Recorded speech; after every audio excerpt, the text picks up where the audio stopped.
Hi everyone, so welcome to this video about financial aid. As we all know that financial aid is an excruciating process, especially when you're applying to the US. It has many components. There's financial aid, there's scholarships, so there's a lot of different options. Today I'm gonna particularly talk about financial aid, which is different from scholarships. So today I'm gonna walk you through and introduce you to a couple of important resources that can help you with the financial aid application for your US application. So my financial aid journey was really unique in the sense that I started off as an international student, so I got to familiarize myself with the CSS profile, and then onwards I ended up like my sophomore year I became a US resident, so I also had a little bit of exposure to FAFSA, and I'm going to go over both because I am aware that a lot of international students who are doing their high school in Bangladesh are also US resident, so this would be helpful for all different types of audiences. So I'm going to start with the CSS profile. If you already didn't know, US News is an extremely amazing website that has a lot of different resources, but one of the main pages that I love about them is the how to complete the CSS profile. It'll be linked down below in the description box. So as you all know, it's a college financial aid. A lot of US universities require it, so it's always better to do it rather than not do it. So like it says here, it's long and it's detailed and there's a cost to it. Something I want to address is that you can actually request a waiver for the CSS profile, and that would be something that could potentially help elevate the cost of the CSS profile. This article has a lot of different resources. The first one, it actually also has a video that walks through it. Something that I've always want to reiterate is the necessary documentation aspect of it. We don't always think about, like at least for me, when I started doing it, I sat down and then I realized that I needed various documents. It's always better to have those documents handy before you start the process. In a little bit downward, I'll tell you what are the exact documents. Select the college and then complete the application. So obviously there are situations that we can't account for, so you'll also have the opportunity to describe any special circumstances that can potentially be a barrier and is potentially not reflected on your documents. So this is a good place. So that's why CSS is a little better than the rest of the other documents. The next thing that I'm going to show you is the actual College Board website. If you go on the College Board website, it actually has a lot of different resources, helpful tips and resources. The documents at the ready that I mentioned earlier. So if you are a US resident applying, so a few things that are very important is the completed tax return, W-2 form, and other records of current year income, records of untaxed income and benefits, assets, and bank statements. These are very useful. So suppose if you're applying to colleges, say fall of 2021, and you have to submit your CSS by latest March 15th. I usually suggest take your winter break and take the opportunity of winter break to get these things sorted, applying for CSS and FAFSA. So in that situation, get these documents by December so that you're able to fill out these CSS profile and FAFSA as accurately as possible. Best thing about CSS, you don't need to complete the entire application at one time, so that's really good. Deadlines are usually listed at the university websites. So for me, particularly, University of Rochester has a really beautiful financial aid website where you can actually look at all of the different resources that are available, things that you can apply for, and it also gives you emails for the financial aid advisor that you can contact if you need to get more information. That's always really helpful. The College Board website also has like how to complete the application tutorials, reporting parents on the CSS profile, and then obviously they also have a contact number for you guys to communicate with them.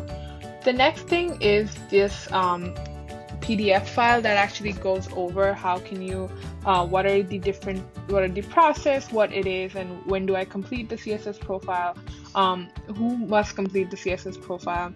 and how do I complete it. So these variety of things. Something I want to reiterate is that usually take the help of a parent, because they probably will be able to help you if they have a good idea of their financial aid and of their financial situation. So it would be helpful. So that there's obviously that opportunity.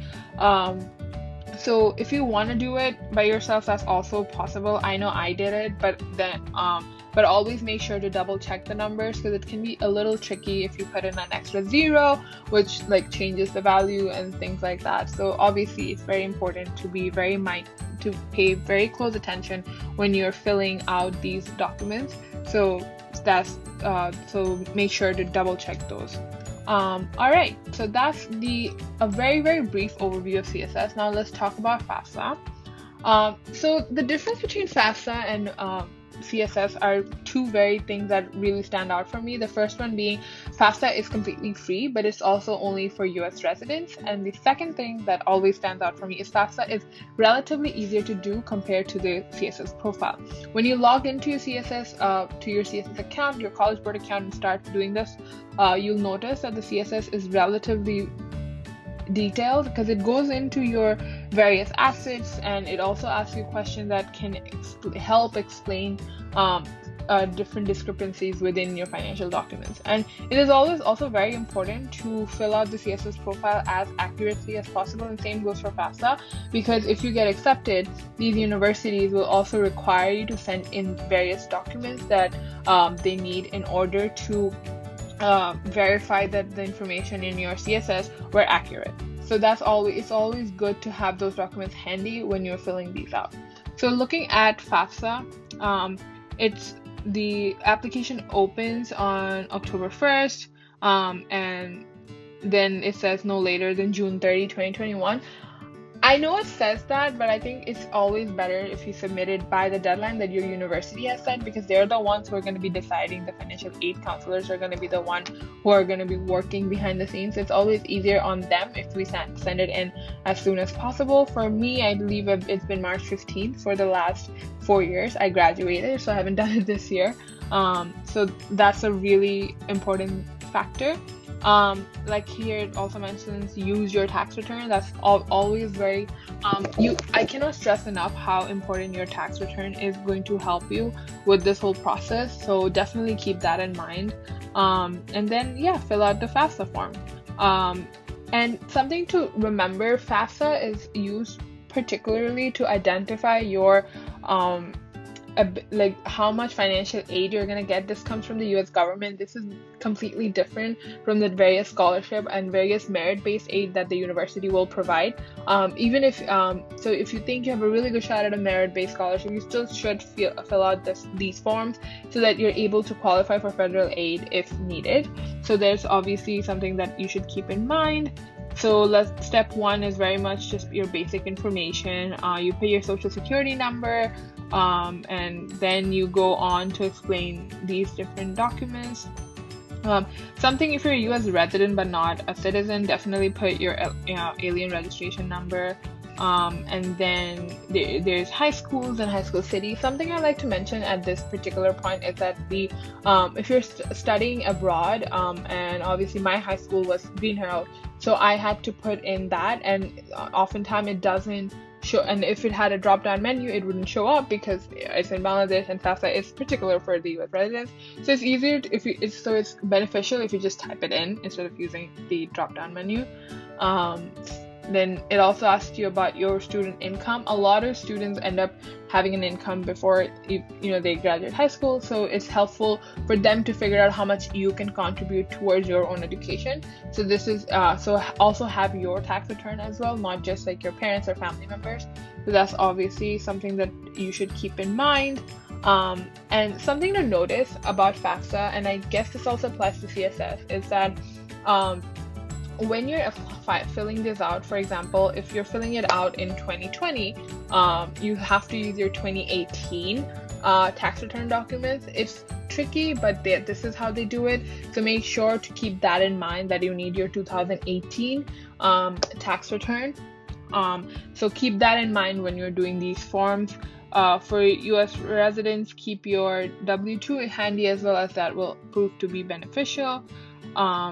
And then you also have your parents section where they put in their information.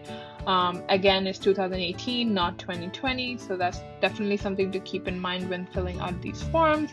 And then, yeah, that is pretty much how you fill out your FAFSA and CSS profile.